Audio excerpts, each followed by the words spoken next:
सभी विद्यार्थियों का मेरे YouTube चैनल पर स्वागत है।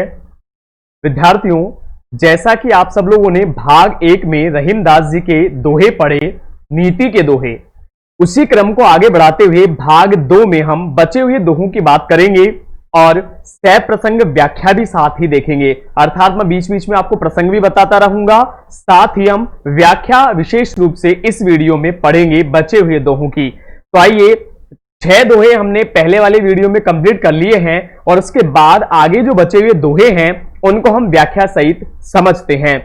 तो अगला दोहा है हमारा तरवर फल नहीं खात है। सबसे पहले प्रसंग की बात करें, आप लोगों को मैंने इससे पहले वाले वीडियो में बताया था और इसके अलावा एक वीडियो मैंने स्पेशली सहप्रसंग व्याख्या के लिए बना रखा है, वहां से जाकर भी आप सहप्रसंग व्याख्या लिखना सीख सकते हैं। और सहप्रसंग व्याख्या में हम ये लिखते हैं कि कौन सा रचनाकार है, रचनाकार का नाम क्या है, रचना का नाम क्या है, ठीक है, और एक लाइन हमें लिखनी होती है कि उसमें भाव क्या है। तो वही भाव मैं आपको यहां बताने वाला हूं। यहां हम ये जो दोहा पढ़ने जा रहे हैं इसमें परोपकार की भावना को समझाया गया है। रहीमदास जी ने परोपकार की भावना रखने के लिए उपदेश दिया है कि हमें परोपकारी होना चाहिए। आइए सबसे पहले इसको लयबद्ध तरीके से पढ़ते हैं और फिर इसकी व्याख्या पर चलेंगे। क्या कह रहे हैं रहीम जी, सुनिए कि तारुवर फल नहीं खात है, सरवर पियहि न पान, कही रहीम पर काज हित, संपत्ति सचई सुजान, संपत्ति सचई सुजान।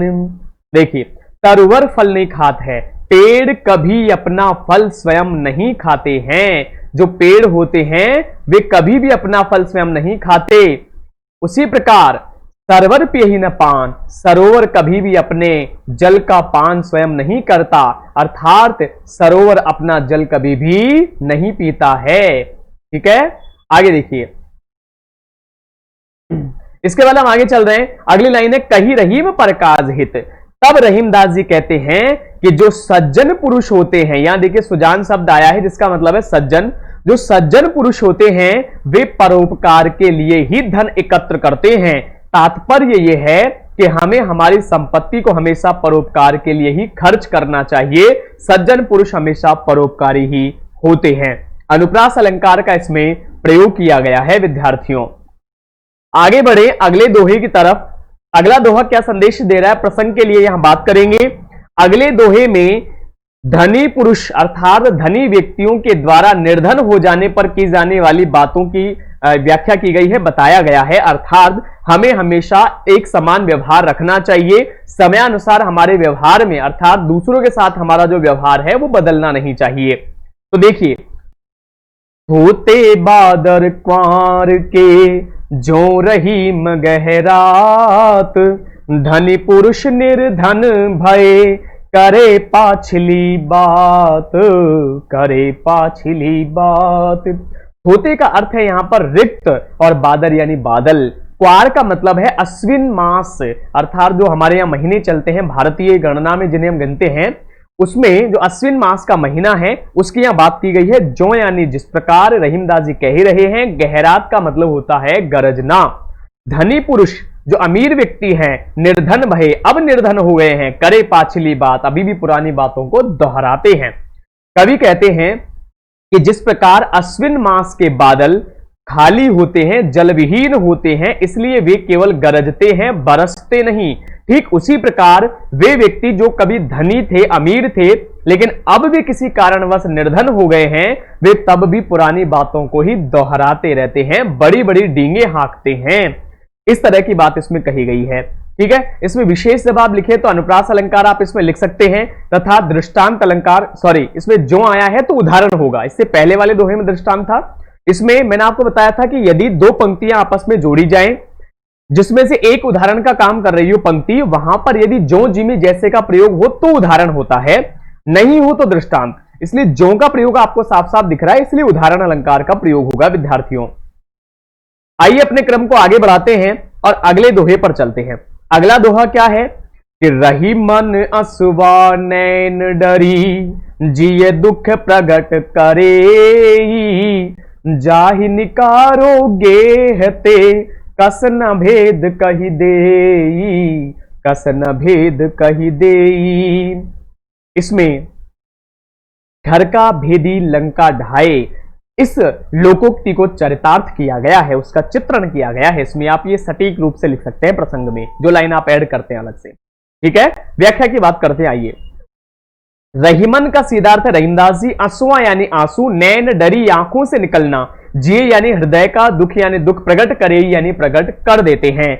जिस प्रकार आंखों से निकलने वाले आंसू हमारे हृदय के दुख को प्रकट कर देते हैं, ठीक उसी प्रकार जाहि निकारो गेहते, जिसे हम घर से निकाल देते हैं, कस न भेद कही देही, वह अवश्य ही दूसरों को हमारे घर का भेद बता देता है।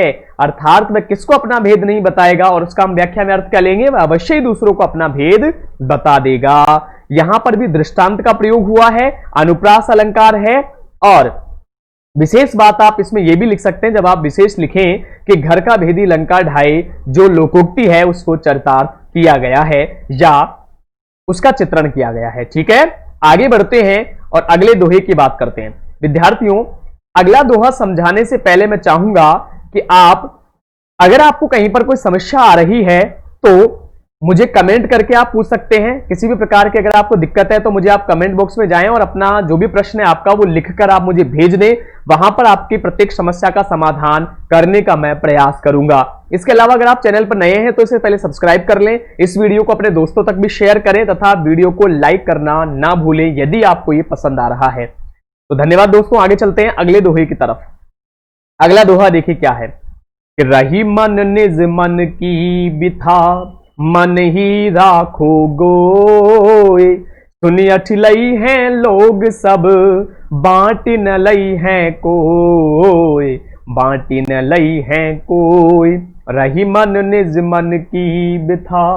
रहीमदास जी कहते हैं कि हमें हमारे मन की व्यथाओं को, निजी बातों को, व्यथा का मतलब समस्याएं, व्यथाएं, मन ही राखो गोए, मन में ही छिपा कर रखना चाहिए। गोए का मतलब छुपा कर। हमें हर किसी को हमारे मन के समस्याओं या व्यथाओं को नहीं बताना चाहिए, मन की बातों को मन में ही छिपा कर रखना चाहिए। क्योंकि इसका कारण क्या बता रहे हैं, सुनी अठिलई हैं लोग सब, अठिलई यानी हंसी उड़ाना। संसार के लोग हमारे मन की व्यथाओं को सुनकर हमेशा उनकी हंसी उड़ाते हैं। बांट न लई हैं कोई भी उस दुख को, उस कष्ट को बांटना नहीं चाहता। इसलिए हमारी गुप्त बातों को हमें सीमित रखना चाहिए, हर किसी को नहीं बताना चाहिए। जैसे कि हम पहले देख रहे थे वैसे इसमें भी अनुप्रास अलंकार का प्रयोग हुआ है तथा निजी बातों को गुप्त रखने का संदेश दिया गया है। आइए आगे बढ़ते हैं। अगला दोहा क्या कह रहा है कि दीन सबन को लखत है, दीन नहीं लखे न कोय, जो रहीम दीन नहीं लखे, दीन बंधु सम होय, दीन बंधु सम होय। रहीमदास जी देखिए इसमें क्या कह रहे हैं। अगर प्रसंग की बात करें तो आप ये लिख सकते हैं कि जो व्यक्ति संसार में दीनों की, गरीबों की मदद करता है उसको भगवान के समान बताया है कवि ने। देखिए कि दीन सबन को लखत है, दीन का मतलब यहां पर है दीनहीन, गरीब व्यक्ति, दुखी व्यक्ति। सबन को लखत है, सभी को देखता है। अब लखत का मतलब है देखना, और देखना कैसे, आशा भरी दृष्टि से। जो दीन दुखी व्यक्ति होते हैं वे हमेशा सभी को आशा भरी दृष्टि से देखते हैं, लेकिन दीन ही दीनों को लखे न कोई नहीं देखता। लेकिन दीनहीन व्यक्तियों को कोई भी नहीं देखता, कोई भी उनकी सहायता नहीं करता है। जो रहीम दीन नहीं लखे। लेकिन रहीमदास जी कहते हैं कि संसार में यदि कोई दीनहीनों को देखता है, उनकी सहायता करता है, दीन बंधु सम होय, वह व्यक्ति स्वयं ही इस संसार में ईश्वर के समान होता है, परमात्मा के स्वरूप में होता है। ये कवि ने कहा है। अब देखिए इसमें अनुप्रास तो है ही, अंत्यानुप्रास है, साथ ही साथ यहां पर आप देख रहे हैं दीन शब्द बार बार प्रयोग हो रहा है और हर बार इसका अर्थ अलग है, इसलिए यमक अलंकार का भी इसमें प्रयोग हुआ है। आगे बढ़े हम तो अगले दोहे की बात करें और अगला दोहा क्या कह रहा है। पहले प्रसंग की एक लाइन आपको बताऊंगा, इसमें मूल भाव क्या है। देखिए पहली लाइन जो होती है प्रसंग में, मैंने आपको समझाया भी था, फिर से एक बार मैं उसे याद दिला दूं आपको कि आपको पहली लाइन में कवि या रचनाकार जो है उसका नाम और रचना का नाम लिखना होता है। जैसे इसमें हम लिखें तो लिख सकते हैं कि प्रस्तुत दोहा रहीमदास जी के द्वारा रचित दोहावली से लिया गया है। अब एक लाइन हमें लिखनी होती है कि इसमें भाव क्या है। जैसे आगे वाली पंक्ति की बात करें, हम अगले दोहे की बात करें तो इसमें व्यक्ति को मधुर वाणी में बात करने का उपदेश दिया गया है, संदेश दिया गया है, तो यह अपना प्रसंग हो गया। व्याख्या की बात करने से पहले एक बार वाचन करेंगे, फिर इसकी व्याख्या पर चलेंगे। देखिए क्या है कि दोनों रही मन एक से, जो लो बोलत नाही, जान परत है काक पिक, ऋतु बसंत के माही, ऋतु बसंत के माही।